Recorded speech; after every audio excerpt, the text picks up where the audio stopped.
A paz do Senhor Jesus Cristo, meus queridos, estamos aqui para aprender mais um pouquinho na nossa pré-aula, na lição de número 8 para o dia 24 de maio de 2020. Lição de número 8, edificados sobre o fundamento dos apóstolos e dos profetas. Texto áureo, edificados sobre o fundamento dos apóstolos e dos profetas, de que Jesus Cristo é a principal pedra de esquina, Efésios 2:20. Verdade prática. Jesus Cristo é a pedra basilar da igreja, que está edificada por meio dos ensinamentos dos apóstolos e do testemunho dos profetas. O objetivo geral é ensinar que Cristo é a base da igreja e estamos alicerçados na doutrina dos apóstolos e no testemunho dos profetas. O objetivo específico da lição: explicar que no Antigo Testamento Deus habitou no tabernáculo e no templo, mas que no Novo habitou em nós por meio do seu Espírito Santo. Apresentar o fundamento da igreja como a doutrina dos apóstolos e testemunho dos profetas. Refletir que somos templo do Espírito Santo e devemos viver em santidade. Ponto central: Jesus Cristo é a pedra basilar da igreja. Muito bem, meus queridos, antes de darmos prosseguimento à nossa leitura bíblica em classe, quero convidar você que está chegando agora, você que ainda não é inscrito no nosso canal, inscreva-se. Aqui no canto direito do seu vídeo você vai ver um nomezinho escrito em vermelho. Ao clicar, você já estará inscrito em nosso canal e assim você poderá ter acesso aos conteúdos anteriores, desde a lição de número 1 até a lição de hoje e aos demais conteúdos. E assim que nós postarmos um novo vídeo, você também estará sendo avisado pelo YouTube. Não esqueça também de deixar o seu joinha, o seu curtir, o seu gostei aqui no lado esquerdo do seu vídeo. E você poderá também compartilhar esse conteúdo com outras pessoas, com os seus grupos, com os seus amigos de WhatsApp, no seu Facebook. E certamente você estará também abençoando outras pessoas com esse conteúdo e contribuindo com esse trabalho e nos incentivando a continuar com essa belíssima obra, desenvolvendo esse trabalho da Escola Bíblica Dominical. Deus abençoe. Vamos então dar continuidade com a nossa leitura bíblica em classe. Efésios 2, 20 a 22, Mateus 7, 24 a 27. Edificados sobre o fundamento dos apóstolos e dos profetas, de que Jesus Cristo é a principal pedra de esquina, na qual todo o edifício, bem ajustado, cresce para templo santo no Senhor, no qual também vós juntamente sois edificados para a morada de Deus no Espírito. Todo aquele, pois, que escuta essas minhas palavras e as pratica, assemelhá-lo-ei ao homem prudente que edificou a sua casa sobre a rocha. Desceu a chuva, correram rios, assopraram ventos e combateram aquela casa, e não caiu, porque está edificada sobre a rocha. E aquele que ouve essas minhas palavras e não as cumpre, compará-lo-ei ao homem insensato que edificou a sua casa sobre a areia. Desceu chuva, correram rios, sopraram ventos, combateram aquela casa, e ela caiu, e foi grande a sua queda. Muito bem, meus queridos, está aí a lição.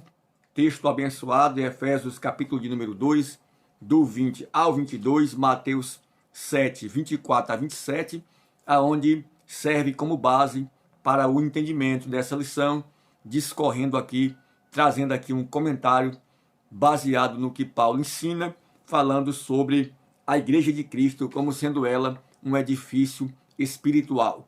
E para que esse edifício seja construído, dentre os símbolos que Paulo usa, todos nós somos sabedores que o principal símbolo da igreja é a noiva de Cristo, mas aqui Paulo ele utiliza uma comparação com um prédio, com um edifício, cujo esse prédio precisa de uma base sólida, e essa base é o próprio Cristo. Cristo é a rocha, Cristo é a pedra angular, Cristo é a pedra fundamental. E os alicerces e o fundamento dessa grande construção é o ensinamento dos apóstolos e o testemunho dos profetas. Então é exatamente sobre esse assunto que nós estaremos aprendendo no decorrer dessa aula, tratando cada aspecto desse Cristo como sendo ele a base da igreja, a pedra principal, os apóstolos e os profetas, o alicerce da igreja. O propósito divino é que nós sejamos templo santo e morada do Senhor Jesus Cristo nesse grande edifício. Então vamos dar continuidade, adentrando na nossa lição. A lição de hoje está dividida em 3 pontos importantes. O primeiro ponto, um edifício espiritual.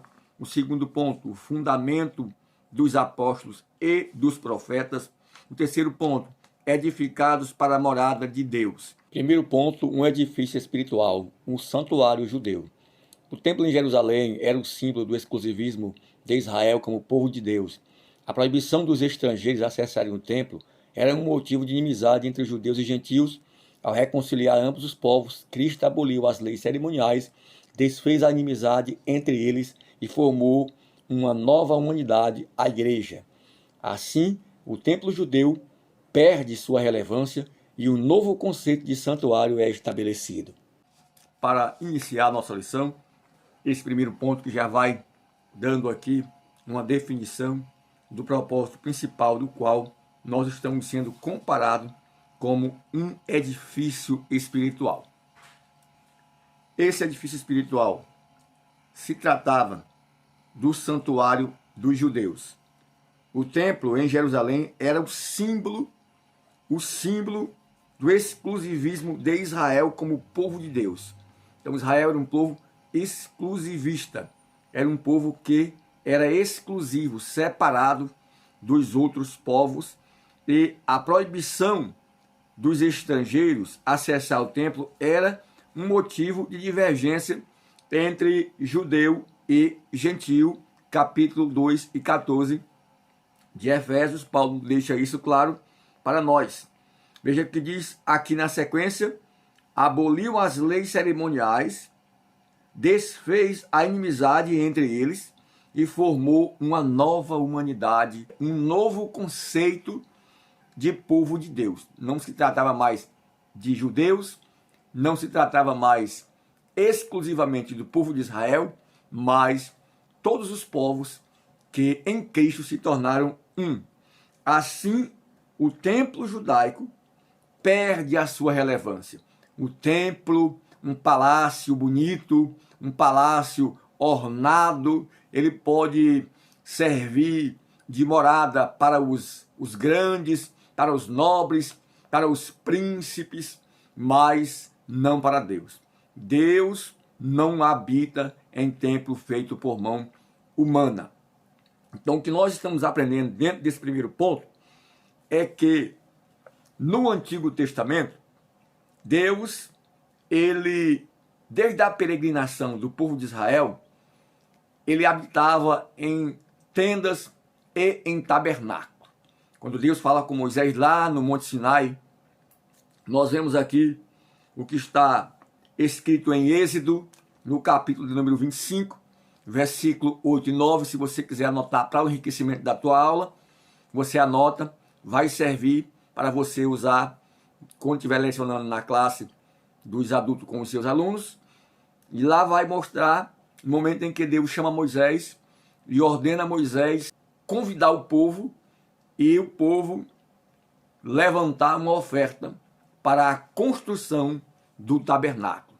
Então a gente vê isso aí em Êxodo 25, versículo 8 e versículo 9. Moisés obedece à ordem de Deus, o povo traz a oferta, conforme Deus orienta, tudo que era necessário para a construção do templo, de pano, de pele de animais, de oferta de prata, de ouro, e o povo foi trazendo, e Deus deu o modelo para Moisés, como ele deveria fazer o tabernáculo, que era uma espécie de templo móvel, que aonde o povo passava, eles instalavam aquele templo móvel, e ali eles adoravam a Deus.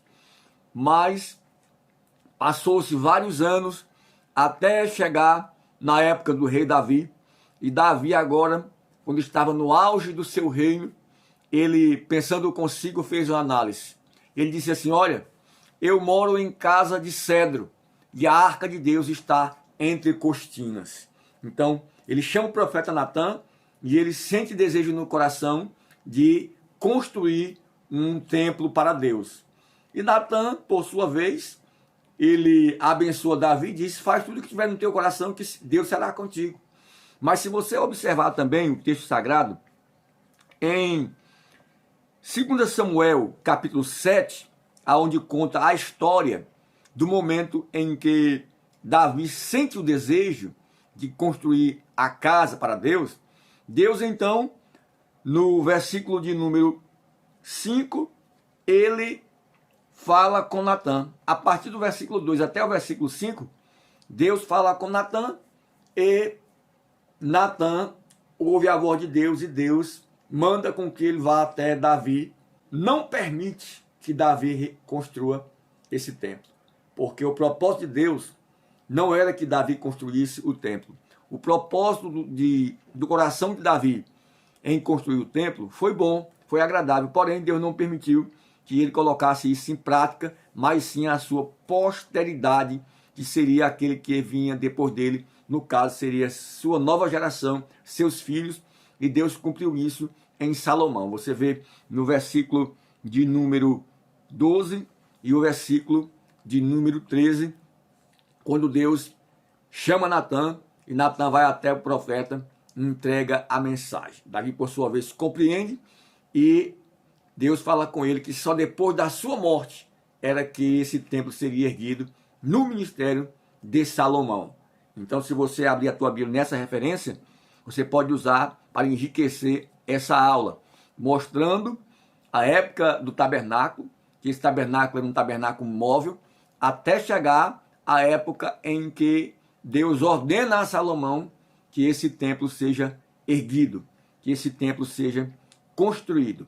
E desde o dia em que Israel começa a peregrinar e começa a adorar a Deus em tabernáculo, até o dia em que o templo de Salomão é construído, levou-se vários anos. Para ser mais preciso, levou-se 487 anos e 4 meses. O povo de Israel vivia peregrinando em tendas, até que Deus cumpriu o que havia falado pelo ministério do profeta Natã, que Salomão, o seu filho, o filho de Davi, a posteridade de Davi, era que iria construir aquele suntuoso, aquele grandioso, aquele belíssimo templo.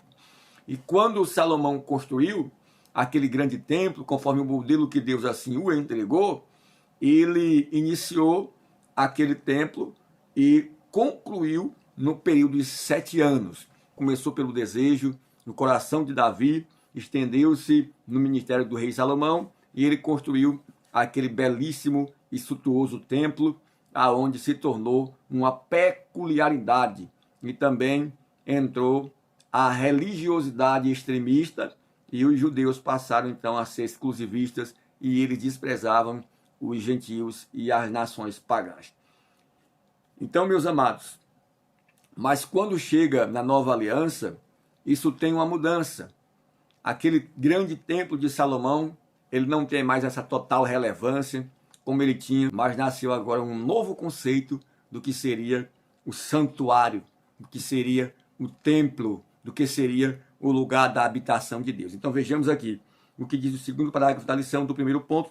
O santuário cristão, os que pertencem a Cristo, são comparados a um edifício onde Deus habita em espírito, capítulo 2 e versículo 22 do texto em pauta de Efésios, no qual também vós juntamente sois edificados para a morada de Deus, é o que diz o texto. Então veja a sequência. O ensino apostólico lembra Salomão quando este reconhece que o templo em Jerusalém não poderia conter a Deus. É o que nós vejamos agora no texto de 1 Reis, capítulo de número 8 e versículo de número 27. Mas, na verdade, habitaria Deus na terra? Eis que os céus e até os céus dos céus te não poderiam conter, quanto menos esta casa que eu tenho edificado. Atos dos Apóstolos, capítulo número 7, versículo de número 48 e 49. Mas o Altíssimo não habita em templo feito por mão de homens, como diz o profeta. O céu é o meu trono, e a terra o estrado de meus pés. Que casa me edificareis, diz o Senhor, ou qual é o lugar do meu repouso? Então tá aí, meus amados, vejamos, é muito gratificante aprender a palavra de Deus. Vejamos aqui o texto que acabamos de ler, que maravilha. O próprio Salomão, ele reconhece que Deus não habita, né? O mundo não comporta ele. Templo, igreja nenhuma, templo nenhum, feito por mão humana, comporta a presença e a grandeza de Deus. Ele está conosco em todos os lugares ao mesmo tempo. Ele pode se fazer presente na igreja, ele pode se fazer presente aonde tiver 2 ou 3 reunidos em seu nome, mas o lugar da morada, o lugar da habitação, aleluia, do nosso Deus, do Espírito Santo de Deus, é dentro da nossa vida, da nossa alma, do nosso coração, do nosso homem interior. Nós somos o templo de Deus, nós somos o edifício de Deus. E vejamos então também o que Paulo confirma, dizendo que Deus não é um Deus que necessita de alguma coisa, mas ele é quem dá a todos a respiração, pois ele não habita em templo feito por mão de homens.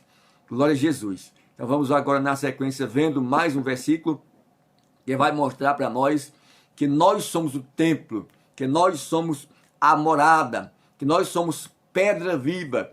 Cristo é a pedra de esquina, a pedra principal, a pedra do meio, a pedra angular, e nós somos as pedras vivas que estamos também completando esse edifício. 1 Coríntios 3, 16 e 17. Não sabeis vós que sois o templo de Deus e que o Espírito de Deus habita em vós? Se alguém destrói o templo de Deus, Deus o destruirá, porque o templo de Deus que sois vós é santo. 1 Pedro 2 e 5. Vós também, como pedras vivas, sois edificados casa espiritual, sacerdócio santo, para oferecer de sacrifícios espirituais agradáveis a Deus por Jesus Cristo. E que agora o templo não é mais o templo físico, não é mais o grande templo de Salomão, mas o templo somos nós. Porque Paulo deixa isso claro aos irmãos em Éfeso quando diz: edificados sobre o fundamento dos apóstolos e dos profetas, de que Jesus Cristo é a principal pedra de esquina, no qual todo o edifício bem ajustado cresce para templo santo do Senhor, no qual também vós juntamente sois edificados para a morada de Deus e do Espírito. Então veja aqui, a pedra angular. Na arquitetura antiga, a construção de um edifício requeria uma pedra angular. Ela é traduzida como a pedra mais importante, ou pedra principal. Ela era posta no canto do prédio para sustentar o alicerce, firmar e unir toda a estrutura e manter as pedras em linha certa, para que se tenha uma ideia dessa dimensão. Em uma das escavações no local do templo que foi construído lá em Jerusalém, foi encontrado um monólito. O que é um monólito? É pedras de grandes proporções. Então, essa pedra que foi encontrada, esse monólito, ele media cerca de 12 metros de comprimento. Então, analise aí, uma grande pedra de 12 metros de comprimento, o qual era posta em cada esquina desse prédio para que houvesse firmeza. Então, vamos avançando na nossa lição, entrando agora aqui no nosso quarto parágrafo. Quarto parágrafo, Cristo, a pedra principal. A identificação de Cristo com a pedra angular remonta à profecia messiânica em que a pedra rejeitada torna-se cabeça de esquina. Salmo 118, versículo 22, ele mesmo afirma ser a cabeça da esquina. Assim como também os apóstolos testificam ser Cristo a pedra principal, portanto a pedra angular deste novo santuário é o próprio Cristo. No Sermão do Monte, aprendemos que o homem prudente edifica sua casa sobre a rocha, que é Cristo Jesus, Mateus 7 e 24. Então, meus queridos, aí está a palavra, é o que está escrito em Mateus 7, 24 a 27, todos nós já conhecemos, os dois alicerces, onde ele vai comparar aquele que ouve a palavra e pratica, e aquele que ouve e não pratica. Que palavra é? Qualquer palavra não. A palavra cristocêntrica, o evangelho verdadeiro, o evangelho fundamentado pelos apóstolos e pelo testemunho dos profetas. Não é qualquer evangelho não, não é outro evangelho não. Aquele que ouve estas minhas palavras e as cumpre, assemelhá-lo-ei a um homem prudente, um homem sensato, um homem cuidadoso, um homem que anda com cuidado, um homem que não se precipita, um homem preparado, que se conduz com cautela. Então ele será semelhante a esse homem e será semelhante àquele que edificou a sua casa sobre a rocha, e que veio o vento, desceu a chuva, caiu rios, combateu contra ela e ela não caiu, porque estava firmada na rocha. Mas aquele que ouve e não cumpre, não pratica, será semelhante a um homem insensato, louco, imprudente, tolo, nécio, que edificou a sua casa sobre a areia, veio vento, veio chuva, veio rio, combateu contra ela e ela caiu e foi grande a sua queda. Então é um combate diário. E para que a gente tenha firmeza espiritual, nós precisamos estar firmado em Cristo, porque Cristo é o fundamento, Cristo é a pedra principal. Precisamos olhar para Cristo.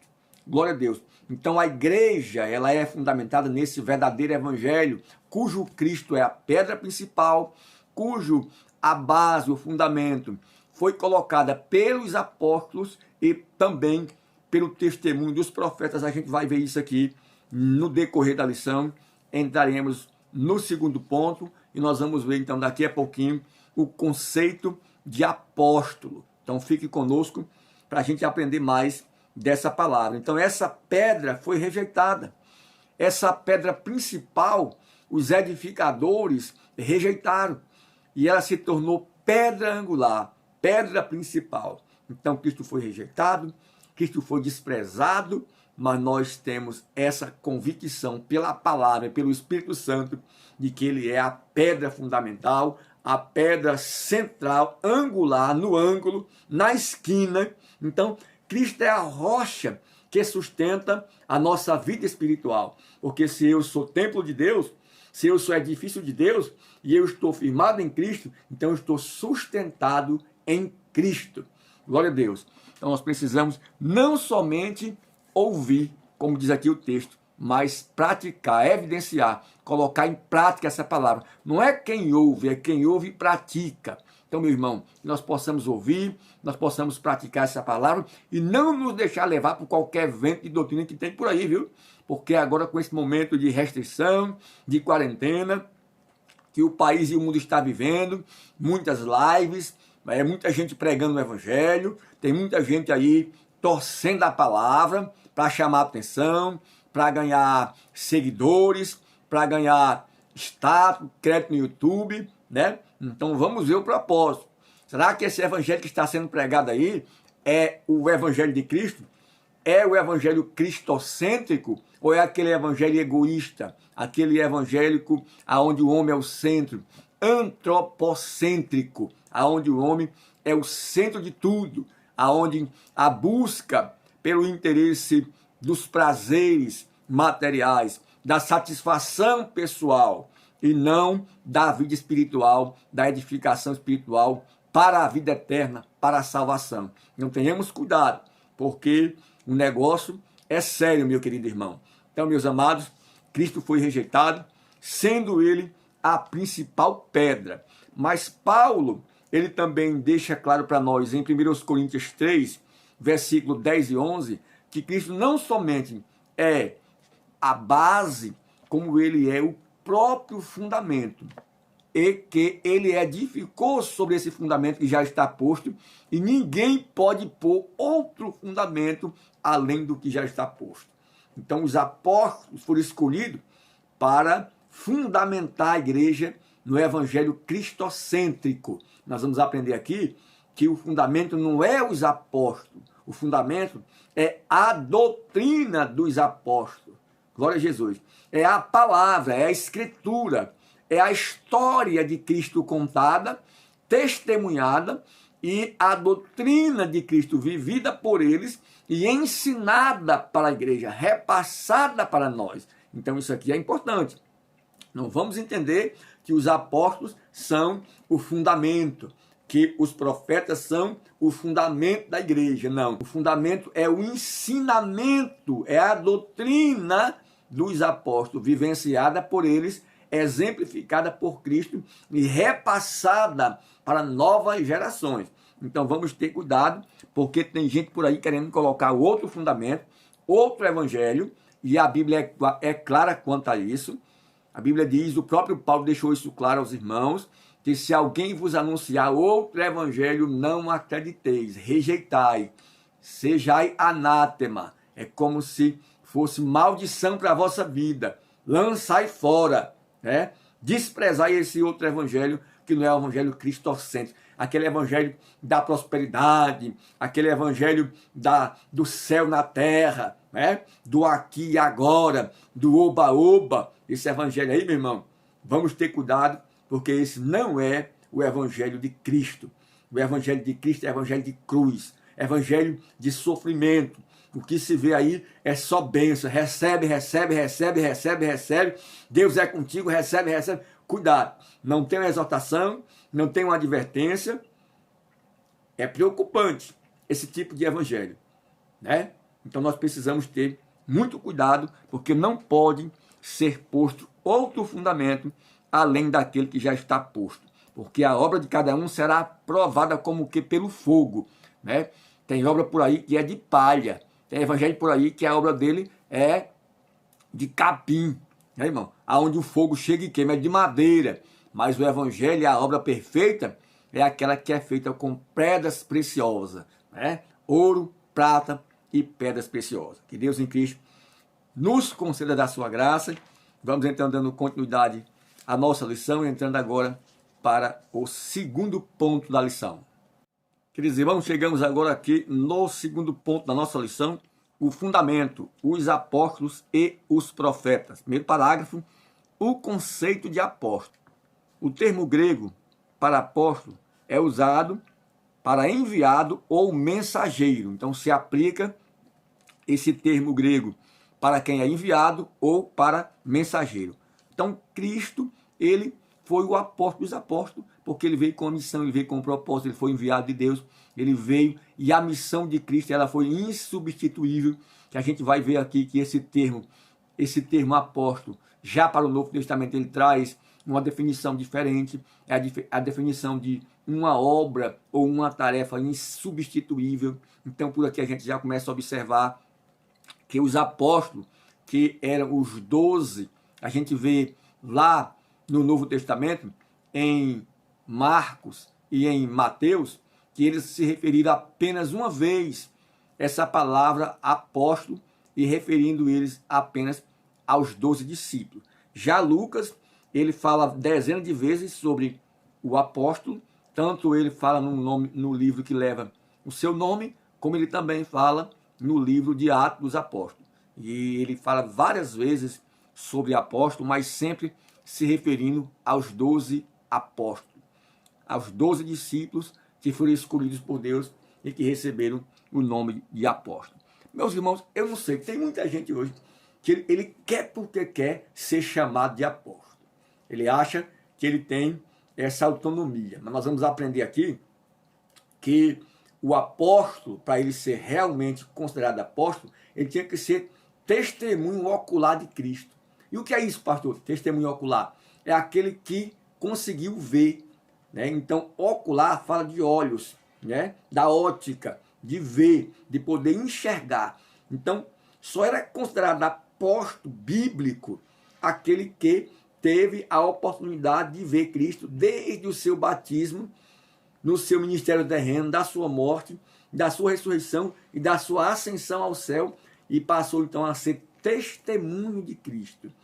Os apóstolos autênticos, eles não receberam apenas a missão de fundamentar a igreja na doutrina de Cristo, como também eles receberam a autonomia, né, de interpretar as Escrituras Sagradas, principalmente o Antigo Testamento. Além de interpretar as Escrituras, os apóstolos também, eles redigiram, eles escreveram essa Escritura.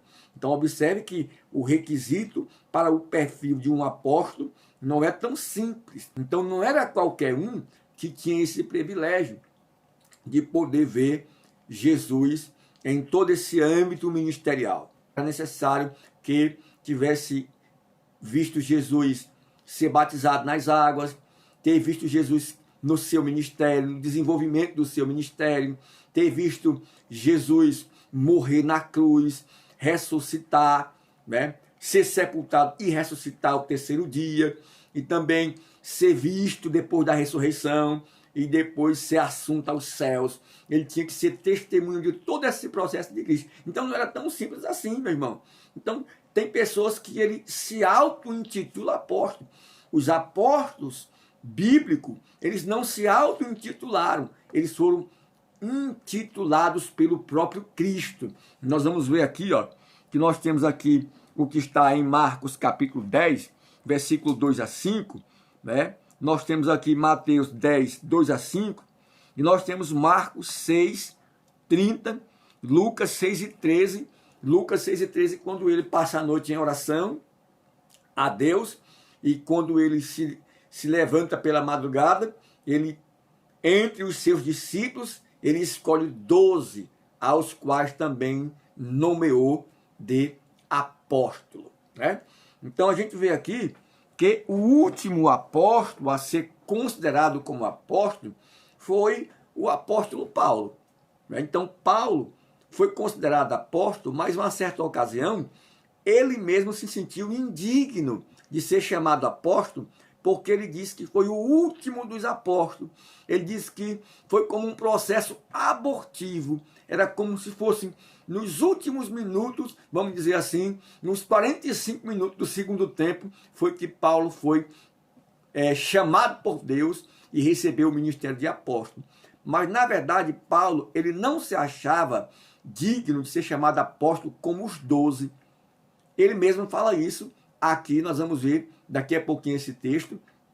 Então, Paulo, ele entende que é apóstolo, ele entende que foi chamado para ser apóstolo, mas não como os 12. Ele não é como os 12. Ele nem deseja ser como os 12, porque ele entende que o ministério dele é um ministério diferente. Então ele entende que ele foi o último dos apóstolos. E até chegou a dizer que era o menor deles. Mas ao mesmo tempo, ele reconheceu que era apóstolo e que por amor a Cristo sofreu até mais do que os outros apóstolos. A gente vê isso aqui na Bíblia claramente. Então, faço questão de deixar claro essa parte do apostolado, para a gente ter cuidado, irmão, porque o que se vê hoje de apóstolo por aí não é brincadeira. Ah, eu sou apóstolo, apóstolo fulano de tal. Então eles se auto-intitularam. Paulo, quando ele teve um encontro com Cristo, lá no caminho de Damasco, o próprio Cristo foi quem o chamou, o próprio Cristo foi quem o consagrou. Ele chamou Ananias e disse: vai, porque esse é para mim um vaso escolhido, mostrarei quanto deve padecer pelo meu nome. Ele levará a mensagem aos reis, aos gentios e aos filhos de Israel. Então Deus tinha um projeto diferenciado na vida de Paulo. Inclusive Paulo foi um dos que escreveu a maior parte do Novo Testamento. Praticamente a metade do Novo Testamento foi escrito por Paulo, porque ele tinha um perfil ideal. Tanto ele tinha visto Cristo, né, porque Cristo apareceu para ele, chamou ele, como ele também teve todo aquele processo do conhecimento divino e espiritual para operar grandes milagres, como também os demais apóstolos tiveram. E também Paulo, ele era um intérprete nato do Antigo Testamento. Ele tinha todo um perfil. Então, esse poder de apostolado se entende que era atribuído somente aos 12. A gente tem um versículo na Bíblia aqui em Mateus, melhor dizendo, Pedro fala para Jesus: mas Senhor, quem pode se salvar? Né? Lá na parábola do jovem rico. Então ele vai dizer o seguinte: o que é impossível aos homens é possível para Deus. E Pedro faz uma pergunta: nós deixamos tudo para te servir, o que nós vamos ganhar com isso? Então ele vai dizer: vocês ganharão muito mais aqui nessa vida, e por fim a vida eterna. Se sentarão comigo em 12 tronos. Então, irmão, os apóstolos são 12. E lá no céu, aqueles que vão sentar ao lado dele, ele fala que será 12 tronos. Então veja que o número 12 é um número redundante. Não vai ter 500 apóstolos, né? Então, É tanto que você vê lá em Apocalipse, quando a Bíblia fala sobre a Nova Jerusalém, ele vai dizer que lá tem um muro, e aquele muro tem 12 colunas, e aquelas 12 colunas simbolizam o quê? O nome dos 12 apóstolos, e as 12 portas, que também é o nome das 12 tribos de Israel. Então esse número 12, ele é um número exclusivo para os apóstolos bíblico, ao qual o outro não pode tomar o seu lugar. Nem Paulo vai ter esse nome lá no muro, nem Paulo vai ter esse lugar lá nos 12 tronos, que a Bíblia deixa claro a esse respeito. Então vejamos, tenhamos cuidado para que a gente não venha entrar por esse caminho do apostolado. Pode até ter os apóstolos modernos, aqueles que se intitulam, se auto-intitulam apóstolo, né? É um nome bonito, apóstolo. Então eles acreditam que o apóstolo foi enviado, e como eles são enviados, são missionários, então eles também são apóstolos. Mas o ministério apostolado dos discípulos bíblicos, dos apóstolos bíblicos, eles eram intransferíveis. Aquela obra lá era intransferível. Nós não podemos colocar fundamento. Quem colocou fundamento foi os apóstolos. Os apóstolos bíblicos foi que fundamentaram a igreja, né? Então, visão nenhuma, revelação nenhuma pode mais fundamentar o evangelho de Cristo, porque ele já foi fundamentado pelos apóstolos e pelo testemunho dos profetas. Se nós observarmos aqui o que a Bíblia diz lá em Lucas, né? Quando Jesus vai no caminho de Emaús, depois que ressuscitou, e os discípulos vão andando com ele, então ele começa a perguntar o que estava acontecendo, como quem não estava entendendo, e eles vão dialogando, e você já conhece a história, e um momento em que ele diz, Nécio, tardio em crer, porque ele vai dizer o seguinte, olha, não ouviste que desde o princípio, desde os profetas, já estava escrito que o Cristo deveria padecer?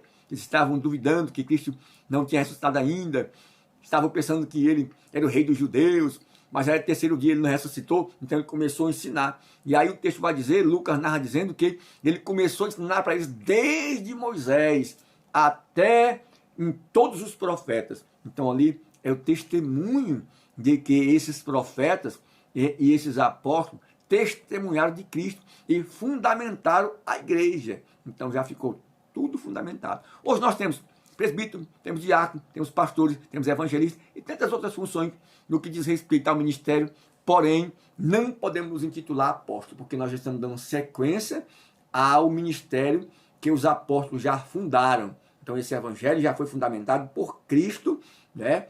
E os apóstolos e os profetas edificaram sobre ele, e nós estamos dando continuidade ao que já estava iniciado, como edifício e casa espiritual.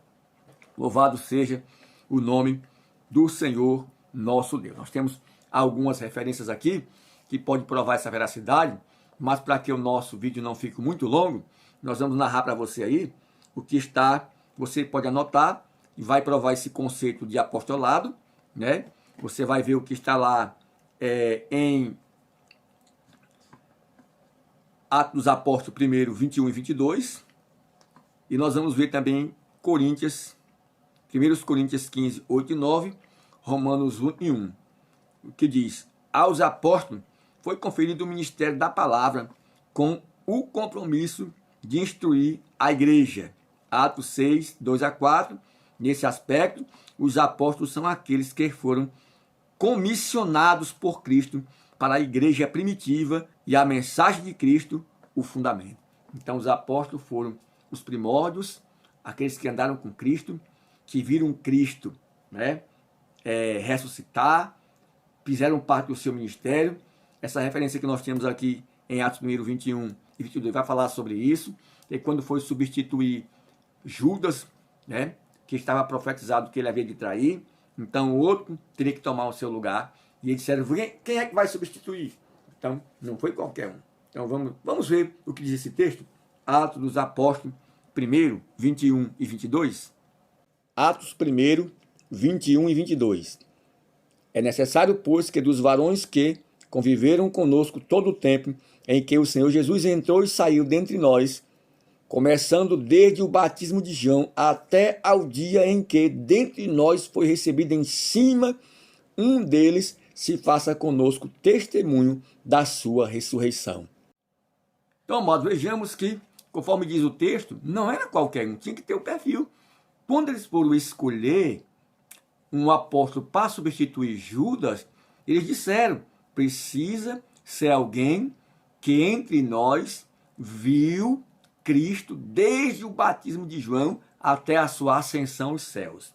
Então, se Paulo, meu irmão, se Paulo, ele não se achou digno de ser chamado apóstolo, imagine nós. Nós somos obreiros do Senhor, somos chamados por Cristo, temos um ministério, uma missão, sim, mas não podemos querer nos assemelhar aos 12 apóstolos bíblicos da época de Cristo, porque eles eram únicos. O ministério deles era diferente, tinha um diferencial, tinha algo especial no ministério dos apóstolos, tinha algo de sobrenatural no ministério deles. Então nós precisamos ter cuidado com os apóstolos modernos dos dias de hoje. Vamos ver aqui o que o próprio Paulo fala a esse respeito do seu apostolado, no que diz aqui a palavra. 1 Coríntios, capítulo de número 15, vejamos aqui a partir do versículo 3. Porque primeiramente vos entreguei o que também recebi, que Cristo morreu por nossos pecados, segundo as Escrituras, e que foi sepultado, e que ressuscitou ao terceiro dia, segundo as Escrituras, e que foi visto por Cefas, e depois pelos 12. Depois foi visto, uma vez, por mais de 500 irmãos, dos quais vive ainda a maior parte, mas alguns já dormem também. Depois foi visto por Tiago, depois por todos os apóstolos. E por derradeiro de todos, me apareceu também a mim como um abortivo, porque eu sou o menor dos apóstolos, que não sou digno de ser chamado apóstolo, pois que persegui a igreja de Deus. Mas pela graça de Deus sou o que sou, e a sua graça para comigo não foi vã. Antes trabalhei muito mais do que todos eles. Todavia, não eu, mas a graça de Deus que está em mim. Então, meus amados, vejamos aí que nem mesmo o apóstolo Paulo, ele se achou digno de ser chamado apóstolo, porque ele foi um dos últimos. Ele não viu Cristo ser batizado, ele não viu Cristo dentro do seu ministério terreno, ele não viu Cristo ressuscitar, ele não viu Cristo subir para o céu, mas Cristo lhe apareceu já em última instância, como ele mesmo diz, como um abortivo, mas em tudo não sou inferior do que eles, porque ele tinha convicção do chamado, como ele sofreu por amor a Cristo, porque esse foi um dos propósitos. Jesus falou a Ananias, vai, porque esse é um vaso para mim escolhido, e mostrarei quanto deve padecer por causa do meu nome, e ele sofreu mesmo. A gente vê isso aí lá em 2 Coríntios, capítulo de número 11, a partir do versículo 23, quando ele fala do sofrimento, que ele pegou 5 quarentenas menos 1, ele foi açoitado de vara 3 vezes, ele foi lançado no abismo, passou uma noite e um dia, ele sofreu 3 naufrágios, ele foi perseguido na cidade, perseguido no deserto, perseguido pelos judeus, perseguido pelos seus irmãos, perseguido pelos falsos irmãos, em fome, em frio, em nudez, em perigo de morte, muitas vezes. Ele vai dizendo quanto ele sofreu por amor a Cristo. Então ele não se achou inferior, porque ele sofreu e cumpriu o seu ministério. É tanto que ele falou que no final da sua vida, ele disse, combati um bom combate, acabei a carreira e guardei a fé. Então ele, com todo esse processo, toda essa confirmação de Deus, o ministério dele confirmado por Deus, ele ainda chegou a dizer que não se achava digno de ser chamado apóstolo. Para a gente entender melhor, ainda quero ler com você aqui mais alguns versículos da palavra de Deus, para a gente ver como essa questão é séria daqueles que querem se intitular apóstolo como os 12. Então tenha cuidado com os apóstolos modernos de hoje. Para a gente entender melhor, eu quero ler com você ainda 2 referências bíblicas aqui, 2 textos sagrados, para a gente analisar essa questão, como é séria, o cuidado que nós temos que ter, e vou provar na Bíblia que os apóstolos só eram 12, que para os dias de hoje não tem apóstolo semelhante aos apóstolos de Cristo bíblico, porque Cristo tinha um propósito com os 12 apóstolos. Então veja bem, nós vamos ver aqui em Mateus 19, nós vamos ler o versículo 27 e o versículo de número 28, depois nós vamos ver aqui em Apocalipse capítulo de número 21, versículo 12 e versículo 13 e versículo de número 14. Vejamos aí o que diz o texto sagrado. Mateus 19, 27 e 28. Então Pedro, tomando a palavra, disse-lhe, eis que nós deixamos tudo e te seguimos, que receberemos? 28. Jesus disse-lhe: em verdade vos digo que vós que me seguistes, quando na regeneração o Filho do Homem se assentará no trono da sua glória, também vós assentareis sobre 12 tronos, para julgar as 12 tribos de Israel. Olha, 12 tronos, só era 12 tronos, viu? Não tinha mais do que 12 tronos, não. Então, esses 12 tronos aqui, era para os 12 discípulos. Não tem lugar mais para outros. Aqui diz que os que vão se assentar com ele para julgar as 12 tribos, são os 12 discípulos que vão sentar nos 12 tronos. Mas como Judas traiu Jesus, então sobrou um trono. Aí foi necessário que colocasse Matias no lugar de Judas, porque ele também teve o mesmo testemunho, viu Cristo desde o seu ministério até subir aos céus. Então ele foi escolhido pelo Espírito Santo de Deus, porque a sorte caiu sobre ele, ele assumiu o lugar de Judas. Nem Paulo vai sentar nesse trono aqui, ó. Veja bem. Então vamos para mais um texto aqui de Apocalipse 13. Na banda do levante tinha 3 portas, da banda do norte 3 portas, da banda do sul 3 portas, da banda do poente 3 portas. 14. E o muro da cidade tinha 12 fundamentos. Olha só o fundamento aparecendo aqui. O fundamento de quem é o fundamento, quem foi que alicerçou o fundamento sobre a pedra, e nele os nomes dos 12 apóstolos do Cordeiro. Oh, glória! Veja só, que ele tinha 12 fundamentos, ou 12 colunas, veja aí, e nas colunas, cada coluna tinha o quê? O muro da cidade tinha 12 fundamentos, e nele o nome dos 12 apóstolos do Cordeiro. Então, meus queridos, está aprovado. Veja aí, aqui são versículos para não deixar nenhuma dúvida, né? Veja aqui, serão 12 tronos, e nesses 12 tronos, os 12 apóstolos vão sentar, quando for julgar as nações. E aqui a gente vê também, em Apocalipse 21, a partir do 12, que a cidade, ela tinha 12 portas. Em cada porta, o nome das tribos de Israel, que também era 12. A igreja do Antigo Testamento. E no muro tinha 12 colunas. E o fundamento, ou as colunas, era o nome dos 12 apóstolos. Indicando o quê? Que os apóstolos foram o quê? Lançaram o fundamento da igreja. Do evangelho cristocêntrico. Não existem outros apóstolos iguais aos apóstolos do Antigo Testamento. Paulo, ele mesmo não se sentiu igual aos outros, porque ele não teve a oportunidade de ver Cristo desde o seu batismo até a sua ascensão ao céu, nem morte, nem ressurreição, nem nada.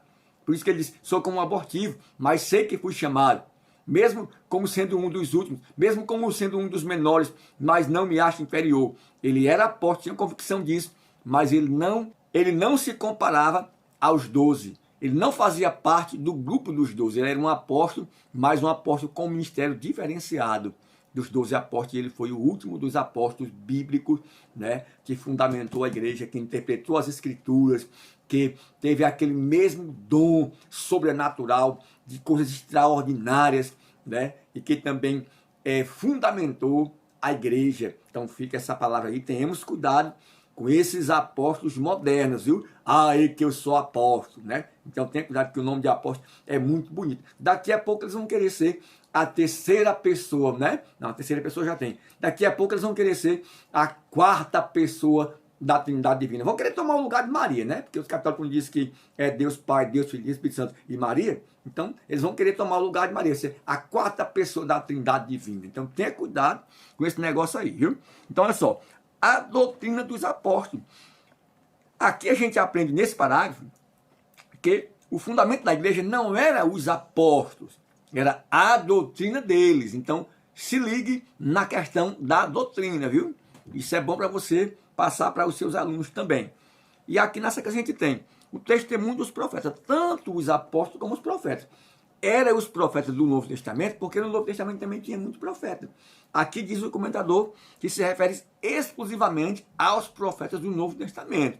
Mas como eu referi para vocês aquela referência bíblica lá de Lucas 24, 25 a 27, no caminho de Emaús, ali a gente vê também que Cristo falou a respeito do testemunho dos profetas do Antigo Testamento, que também serviram de base para a gente entender a promessa do nascimento de Messias do Messias e o projeto salvífico de Deus. Veja que Isaías foi o profeta messiânico, ele profetizou muito a respeito do ministério de Cristo.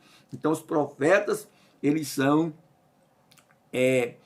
também parte do fundamento da igreja, por causa do testemunho e do ensinamento e da doutrina dos apóstolos. Então fica esclarecido esse ponto. Eu fiz questão de mastigar um pouquinho esse ponto aqui, porque é um ponto muito relevante, irmão, para o dia de hoje, viu? Então guarde aí em seu coração. Nós vamos agora aqui dando continuidade para o terceiro ponto da nossa lição. Terceiro ponto: edificados para a morada de Deus. Edifício bem ajustado. A expressão todo edifício bem ajustado cresce indica um processo contínuo de desenvolvimento dos crentes. Assim como todas as partes do edifício precisam estar harmônica, o crescimento da igreja também depende de tudo ser bem ajustado a Cristo. Nessa caminhada, o salvo comporta-se como filho obediente e passa a viver. Nessa caminhada, o salvo comporta-se como filho obediente e passa a evidenciar o fruto do Espírito. Nós temos aqui 1 Pedro 1,14, Gálatas 5,22, onde fala sobre os frutos do Espírito. Glória a Jesus. O desenvolvimento prossegue até alcançar a medida completa de Cristo. Efésios 4,13. Pois todo crente bem ajustado torna-se templo santo no Senhor. Amados, olhando para o que podemos aprender nesse terceiro ponto, edifício bem ajustado, isso indica que nós ainda estamos em obras. Então nós temos aqui o texto que esclarece para nós que aquele que começou a boa obra em nós, ele há de aperfeiçoar. Está lá em Filipenses 6 e 1. Então, Deus começou uma obra em nós. E essa obra está sendo aperfeiçoada diariamente. Trata-se de uma vida de santificação com Deus, né? De um processo contínuo.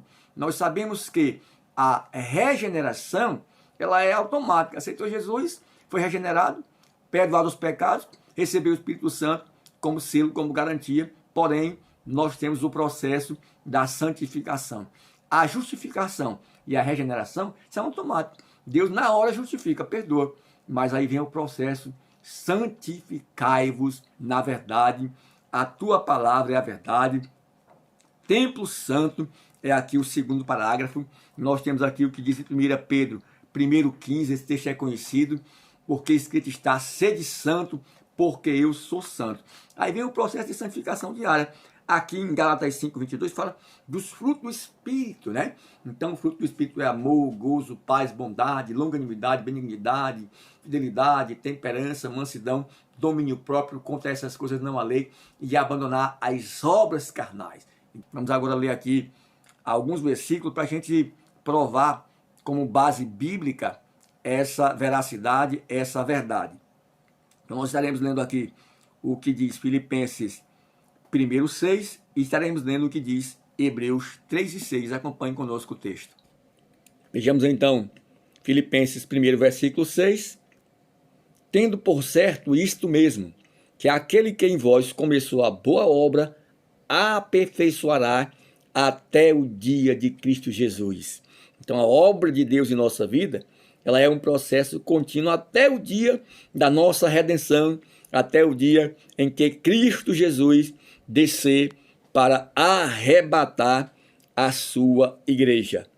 Hebreus, capítulo 3, a partir do versículo 3. Porque ele é tido por digno de tanto maior glória do que Moisés, quanto maior honra do que a casa tem aquele que a edificou. Olha só o 4. Porque toda a casa é edificada por alguém, mas o que edificou todas as coisas é Deus. Vejamos na sequência. O 5. Na verdade, Moisés foi fiel em toda a sua casa, como servo, para testemunho das coisas que se havia de anunciar. 6. Mas Cristo como filho, sobre a sua própria casa, a qual casa somos nós, se tão somente conservarmos firme a confiança e a glória da esperança até o fim. Então, meus amados irmãos, como podemos ver aqui, nós estamos em um processo diário. Cada dia nós precisamos batalhar nessa guerra espiritual a fim de conservar a nossa casa espiritual, porque estamos em obra, ainda estamos em um corpo carnal, ainda estamos em um corpo corruptível, ainda não recebemos o nosso corpo de glória. Enquanto estivermos aqui, somos sujeitos ao pecado, somos sujeitos, só que nós não vivemos na prática do pecado. Nós pecamos, mas não vivemos na prática desse pecado. A Bíblia não fala que quem é filho do diabo é quem peca, mas sim quem pratica, quem peca de forma deliberada. Ele peca hoje e pede perdão pelo pecado que ele vai cometer amanhã. Ele está pecando, pedindo perdão hoje, já está pensando no pecado que vai cometer amanhã. Então a gente tem que cada dia ser mais crente. Eu fui crente ontem, mas hoje eu quero ser mais crente do que ontem. Ontem eu fiz coisa boa, mas hoje eu quero ser mais crente ainda. E cada dia a gente vai se santificando mais até chegar à medida da estatura de Cristo, de varão perfeito, como está em Efésios 4:13. E quando isso acontece, aí a gente vai aqui para o parágrafo de número 2, o terceiro ponto, e o parágrafo de número 3, que vai dizer o seguinte: templo santo no Senhor. Aí nós somos templo santo no Senhor, porque agora estamos vendo uma vida de santificação diante de Deus, de um processo diário, vencendo as batalhas de fé em fé, né, até chegar à medida da estatura de Cristo, aperfeiçoando cada dia mais a nossa fé. E cada vez que a gente vence uma batalha dessa, a gente vai colocando uma pedrinha nessa construção, nesse edifício, porque nós estamos em obra. Então, cada dia é um tijolinho, até a gente chegar ao ponto em que o nosso Deus requer de nós.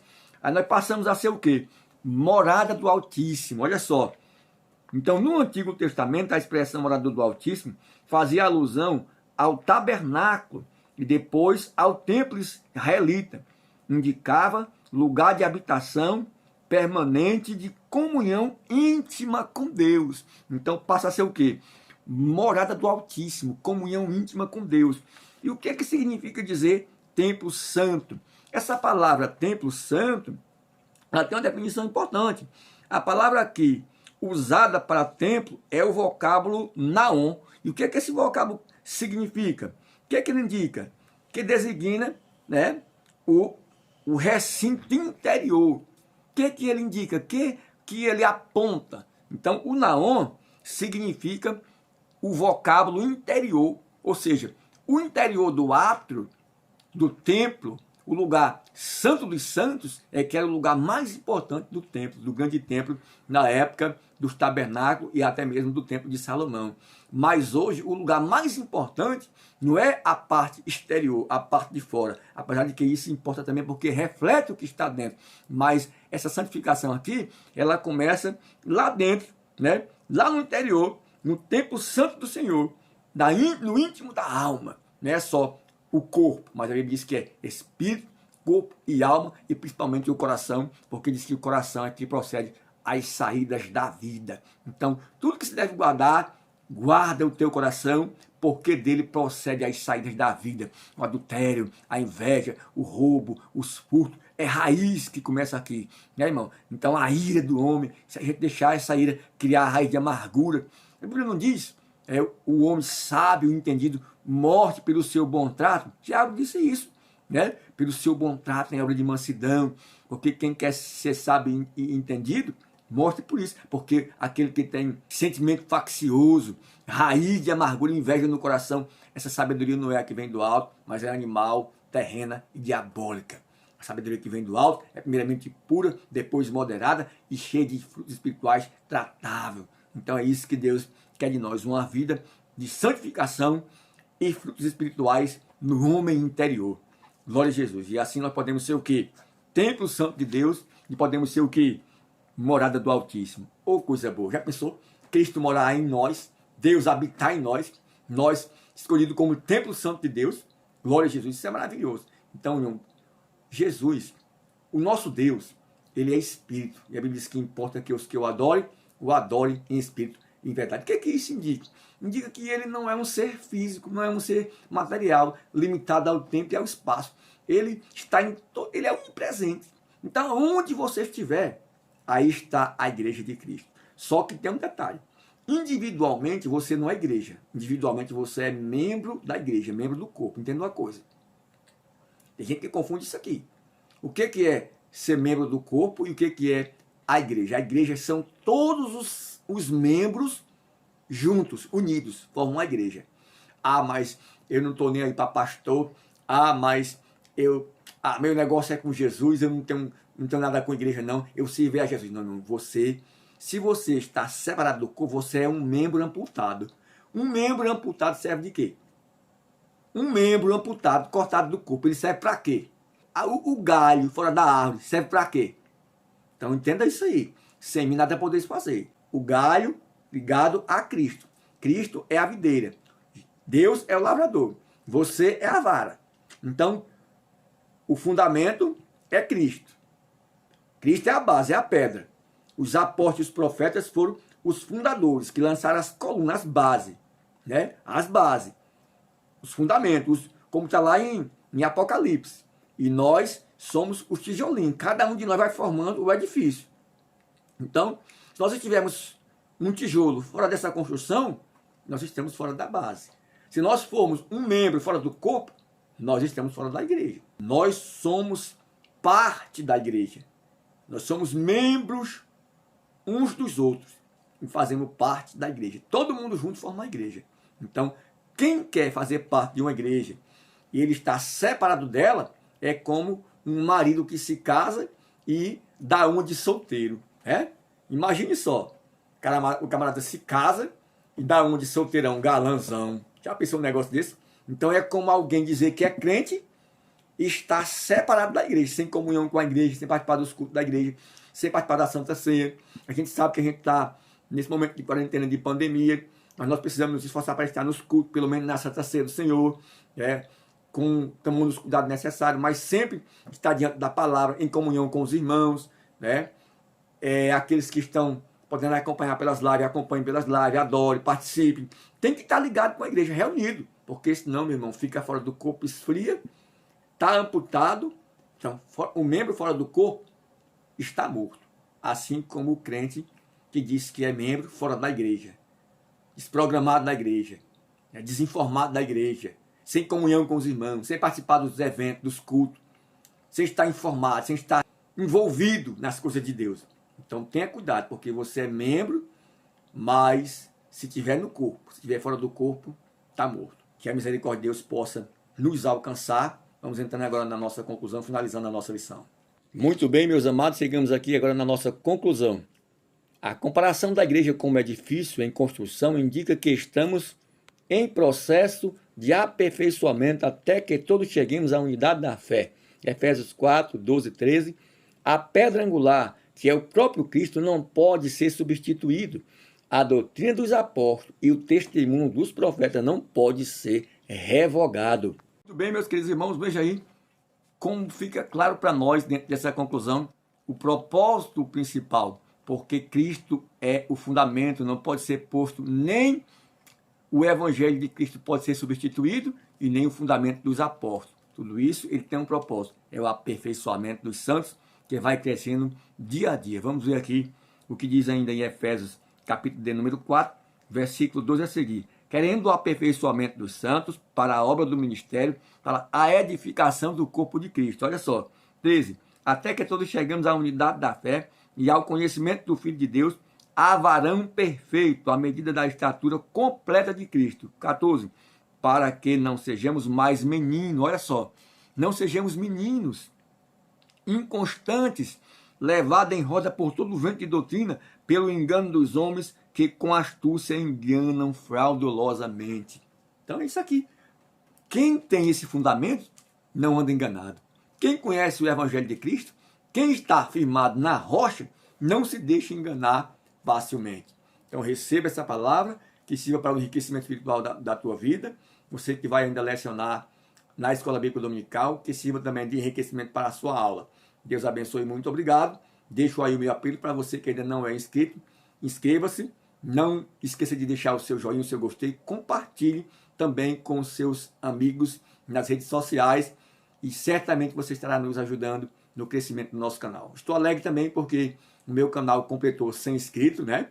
Graças a Deus, hoje eu olhei, eu estava com 104 inscritos, e para mim é uma benção, né? Então você não é inscrito ainda, quer nos ajudar, nós estamos com o propósito de alcançar no mínimo 1.000 inscritos, para que a gente possa estar também fazendo nossos vídeos ao vivo pelo Facebook. Você poderá também estar acompanhando ao vivo, conversando no chat, né? Então isso é importante também e vai nos ajudar muito. Você se inscrever, você compartilhar, incentivar outras pessoas a se inscrever no nosso canal. Você vai nos ajudar também, porque você vai nos incentivar a continuar com esse trabalho, né?